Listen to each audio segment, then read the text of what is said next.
नवंबर 2019 की एक रात प्रधानमंत्री आवास में अचानक हलचल मच गई। रॉ चीफ सामंत गोयल एक बेहद गोपनीय खबर लेकर पहुंचे थे। उनके हाथ में एक मोटी फाइल थी जिस पर लाल अक्षरों में साफ लिखा था, कॉन्फिडेंशियल। कुछ ही देर बाद प्रधानमंत्री नरेंद्र मोदी कमरे में आते हैं और सीधे पूछते हैं, इतनी रात को क्या बात है? सामंत गोयल बिना वक्त गंवाए धीमी लेकिन ठोस आवाज में कहते हैं, सर, हमने हाफिज सईद को ढूंढ लिया है। यह वही नाम था जिसने 26/11 के बाद पूरे देश के जख्मों को हमेशा के लिए ताजा कर दिया था। जैसे ही यह नाम कमरे में गूंजा, माहौल अचानक भारी हो गया। उसी रात तुरंत कैबिनेट कमेटी ऑन सिक्योरिटी की आपात बैठक बुलाई गई। ऑपरेशन शब्द सुनते ही प्रधानमंत्री गंभीर होकर पूछते हैं, आपका मतलब किस तरह के ऑपरेशन से है? गोयल ठहरकर जवाब देते हैं, सर, उसे पाकिस्तान की जमीन पर ही खत्म किया जाएगा। कमरे में कुछ पल के लिए गहरा सन्नाटा छा जाता है। अजीत डोभाल चुपचाप सोचते हैं और फिर धीरे से कहते हैं, शायद इससे बेहतर मौका दोबारा नहीं मिलेगा। वह प्रधानमंत्री की ओर देखते हैं और हल्के से सिर हिला देते हैं। कुछ सेकंड की खामोशी के बाद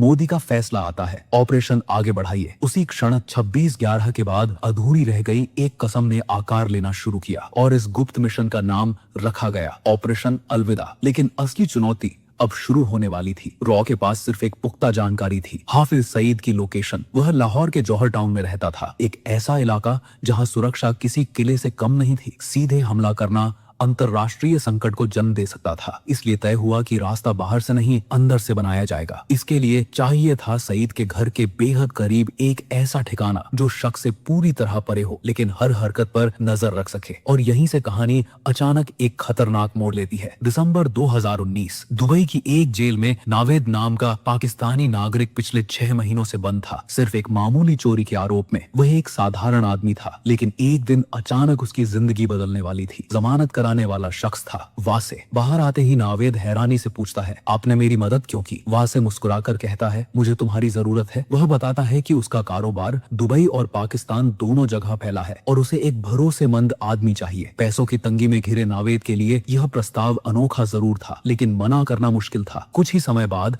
वासे उसे 50 लाख पाकिस्तानी रुपए देता है, इतनी रकम जो उसकी जिंदगी बदल सकती थी। कुछ महीनों बाद नावेद पाकिस्तान लौट आता है। अब रॉ की योजना धीरे धीरे जमीन पर उतर रही थी। एक दिन वासे का फोन आता है और निर्देश साफ होते हैं, लाहौर के जौहर टाउन में एक घर किराए पर लेना है। नावेद बिना ज्यादा सवाल किए हाउस नंबर 120 किराए पर ले लेता है और उसे अंदाजा भी नहीं था कि यह घर उस व्यक्ति के घर से कुछ ही दूरी पर है जिसकी तलाश में पूरी कहानी शुरू हुई थी, हाफिज सईद। इतनी नजदीक कि वहां से उसकी गतिविधियों पर नजर रखना संभव हो सके। नावेद को कभी यह नहीं बताया गया कि जिस आदमी पर वह आंख मूंद कर भरोसा कर रहा है उसकी असली पहचान क्या है। उसके लिए वासे बस एक कारोबारी था जिसने उसकी मदद की थी, लेकिन पर्दे के पीछे कहानी बिल्कुल अलग थी। वासे दरअसल रॉ का एजेंट था और महीनों से जिस सुरक्षित ठिकाने की तलाश की जा रही थी वह अब नावेद के किराए के घर के रूप में मिल चुका था। इसके बाद धीरे धीरे सब कुछ बदलने लगा। इधर लाहौर में निगरानी चल रही थी और दिल्ली में बैठे रॉ प्रमुख सामंत गोयल हर अपडेट पर नजर रखे हुए थे। धीरे धीरे ऑपरेशन अपने अंतिम चरण की तरफ बढ़ने लगा, लेकिन इसी बीच एक आदत सबकी नजरों से बच गई। नावेद हर हफ्ते एक दिन अपने परिवार से मिलने चला जाता था। सबने इसे उसकी सामान्य जिंदगी का हिस्सा समझकर अनदेखा कर दिया। योजना लगभग पूरी हो चुकी थी, लोकेशन तय थी, टाइमिंग तय थी, बस आखिरी कड़ी बाकी थी। तभी एक दिन वासे का फोन आया और उसने नावेद को तुरंत दुबई बुला लिया। वहां मुलाकात के दौरान वासे ने अचानक बातचीत को एक अजीब मोड़ दे दिया। उसने आतंकवाद और पाकिस्तान की भूमिका पर सवाल उठाया। नावेद ने लापरवाही से जवाब दिया कि इससे उसे कोई फर्क नहीं पड़ता। कुछ सेकंड की चुप्पी के बाद वासे ने एक ऐसा सच सामने रखा जिसने नावेद को अंदर तक हिला दिया। वह एक ऐसे यहूदी व्यक्ति के लिए काम कर रहा है जिसने 26/11 में अपना पूरा परिवार खो दिया था और अब वह बदला चाहता है हाफिज सईद से। पहले तो नावेद को यह किसी फिल्मी कहानी जैसा लगा और उसने साफ मना कर दिया, लेकिन वासे ने एक और प्रस्ताव रखा। अगर वह मदद करेगा तो उसे करोड़ों रुपए मिलेंगे और उसके पूरे परिवार को अमेरिका में बसाया जाएगा। यह लालच और डर के बीच झूलता फैसला था। काफी देर की चुप्पी के बाद आखिरकार नावेद ने हामी भर दी। कुछ ही समय बाद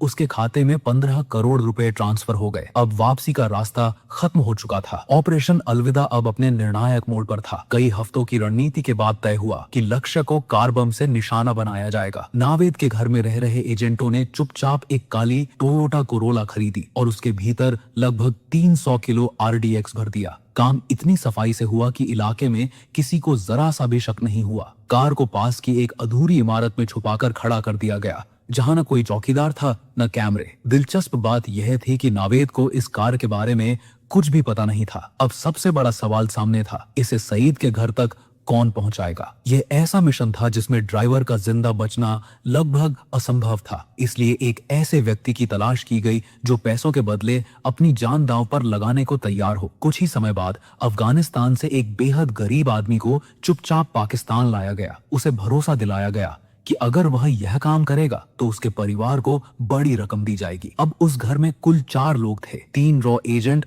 और 1 अफगानिस्तानी। नावेद आज भी नहीं जानता था कि उसके आसपास कौन लोग रह रहे हैं और किस मिशन का हिस्सा है। सब कुछ योजना के मुताबिक आगे बढ़ रहा था, लेकिन हर बड़े ऑपरेशन में एक ऐसा पल जरूर आता है जब किस्मत अचानक करवट लेती है। 13 मई 2021 वासे, जो इस पूरे नेटवर्क की सबसे अहम कड़ी था, नई दिल्ली में अपने परिवार के साथ ईद मनाने आया हुआ था। त्योहार के बाद वह अगले ही दिन दुबई लौटने के लिए घर से निकलता है। रास्ते में अचानक उसे चक्कर आता है, वह संभल नहीं पाता और जमीन पर गिर पड़ता है। आसपास मौजूद लोग घबरा जाते हैं और बिना देर किए उसे तुरंत अस्पताल पहुंचाया जाता है। शुरुआती जांच में डॉक्टरों को पता चलता है कि कई दिनों से उसे तेज बुखार था, लेकिन उसने इस पर ध्यान ही नहीं दिया। एहतियात के तौर पर कोविड टेस्ट कराया जाता है और रिपोर्ट पॉजिटिव निकलती है। अगले ही कुछ घंटों में उसकी हालत तेजी से बिगड़ने लगती है, सांस लेने में तकलीफ बढ़ती है और डॉक्टर उसे तुरंत आईसीयू में शिफ्ट कर देते हैं। 2 दिन की जंग के बाद वासे जिंदगी की लड़ाई हार गया। जैसे ही यह खबर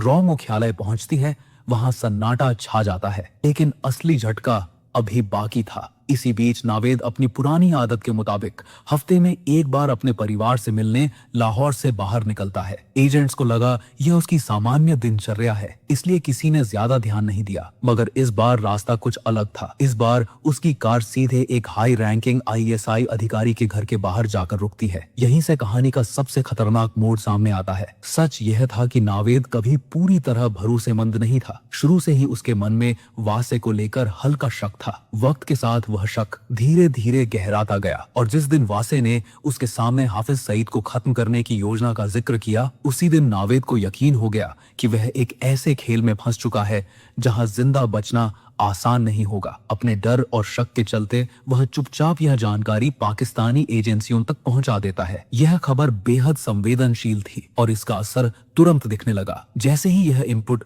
रॉ तक पहुंचता है, हालात पल भर में बदल जाते हैं। एजेंसी तुरंत आदेश देती है कि जौहर टाउन वाले घर से सभी एजेंट्स को बिना देरी बाहर निकाल लिया जाए। कुछ ही घंटों में वह घर पूरी तरह खाली कर दिया जाता है और वहां मौजूद हर निशान मिटा दिया जाता है। थोड़ी ही देर बाद आईएसआई की टीमें पूरे इलाके की बारीकी से तलाशी लेती है, मगर उनके हाथ कोई ठोस सबूत नहीं लगता। अब कहानी अपने अंतिम अध्याय में प्रवेश कर चुकी थी। जून 2021, लाहौर, सुबह के ठीक 11 बजे रॉ के एजेंट्स अफगान युवक को बेहद सावधानी से आईएसआई की नजरों से बचाते हुए उस अधूरी इमारत तक लेकर आते हैं जहां पहले से एक काली कोरोला कार छुपा कर रखी गई थी। युवक को आखिरी बार पूरी योजना समझाई जाती है। रास्ता, दूरी और लक्ष्य। वह शांत खड़ा सुनता रहता है, मानो उसे पहले से पता हो कि यह सफर एक तरफा है। कुछ ही देर बाद विस्फोटकों से भरी काली कोरोला अपने लक्ष्य की तरफ बढ़ने लगी। कार तेज रफ्तार में सड़क पर दौड़ने लगती है और हाफिज सईद के घर के पास पहुंचती है। सईद के घर से कुछ ही दूरी पहले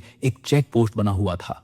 रोज की तरह ड्यूटी दे रहे पुलिस कर्मियों को अचानक दूर से तेज रफ्तार में आती एक काली कार दिखाई देती है। उसकी गति असामान्य थी। पुलिसकर्मी तुरंत हाथ उठाकर गाड़ी रोकने का संकेत देते हैं, लेकिन अगले ही पल सब कुछ बदल जाता है। अगले ही पल जोरदार धमाका हुआ और पूरा जौहर टाउन दहल उठा। धमाके की आवाज सुनते ही सईद बुरी तरह घबरा जाता है और घर के अंदर सोफे के नीचे छिप जाता है। उस पल शायद पहली बार उसे एहसास हुआ कि खतरा अब दूर नहीं है। हालांकि वह इस हमले में बच जाता है और इसी वजह से ऑपरेशन अलविदा अपने अंतिम लक्ष्य तक पूरी तरह नहीं पहुंच पाता। लेकिन कहानी यहीं खत्म नहीं होती। असली असर इसके बाद दिखाई देता है। उस दिन पाकिस्तान में बैठे कई लोगों को एक खामोश संदेश मिल चुका था। सीमाएं अब सुरक्षा की गारंटी नहीं रही। ऑपरेशन अलविदा भले ही अधूरा रह गया, लेकिन उसने यह साफ कर दिया कि नया भारत सिर्फ चेतावनी नहीं देता, जरूरत पड़े तो जवाब देने की क्षमता भी रखता है। आप इस ऑपरेशन के बारे में क्या सोचते हैं? कमेंट में जरूर बताइए